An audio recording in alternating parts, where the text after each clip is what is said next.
Hi, my name is Jimmy Heffernan, the author of Nonlocal Nature, The 8 Circuits of Consciousness, and I'm here to tell you a little bit about my book, which has just been published by New Falcon Publications.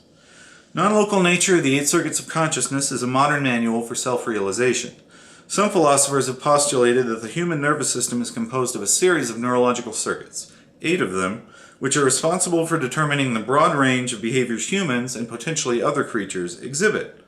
Coming to see ourselves not necessarily as well as we would like to be, but rather as we are, can free us over time from the various degrees of bondage and suffering with which too many of us are afflicted.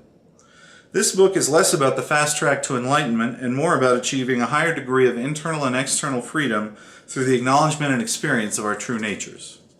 As stated, the nervous system is made up of a series of neurological circuits which determine the full range of human behavior and potentially that of all animals to at least some degree.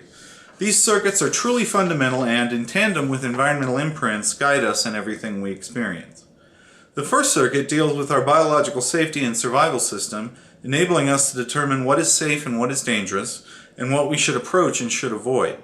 This circuit also provides the screen or inner show of our experience of reality, what many people refer to as consciousness.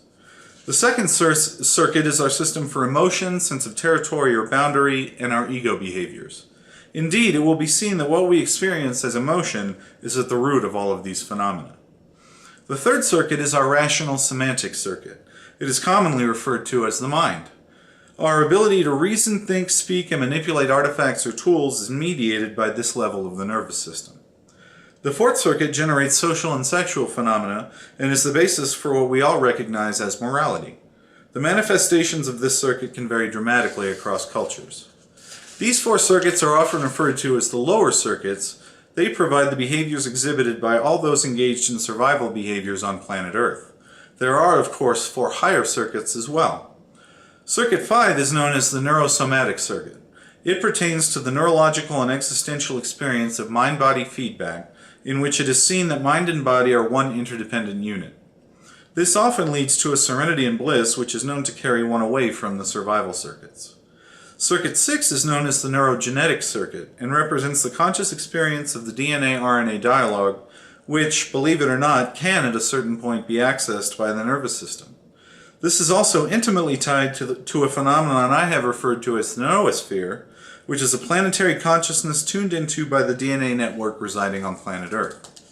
Circuit 7 is the neuroelectric or metaprogramming circuit, through which one can become aware of one's own programming and begin to reprogram oneself deliberately and intentionally.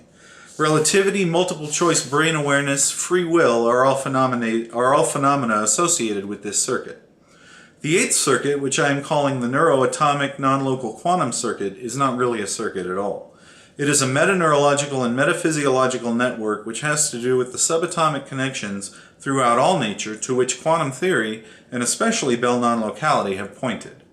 This is a bare-bones description of the basics, and the numerous complexities, subtleties, and ramifications are explored in much greater depth in the book. Here is a brief excerpt from the book on the subject of the neurogenetic circuit. Having activated this circuit, one becomes aware of the nervous system's reception of signals directly from DNA. The nervous system continually receives DNA-RNA dialogue signals, which contain the record of the genetic chain going all the way back to the beginning, to the origin of life on this planet. It is suggested that there is a non-local feedback mechanism between the DNA information field and the noosphere, which reflects and to some extent coordinates all intelligent processes on the planet. When the 6th circuit becomes active, the signals from DNA become conscious. At this stage, many thousands of genetic memories may flash by, revealing the record of all Earth evolution. It is now known that neurons can rewrite their own DNA. We can extend this knowledge to say that the communication between a neuron and its own DNA may constitute a more general process. Leary points out that, once proficiency is reached in deciphering the DNA-RNA conversation, it will be seen that all organic life is essentially a complex unified language system. Thank you.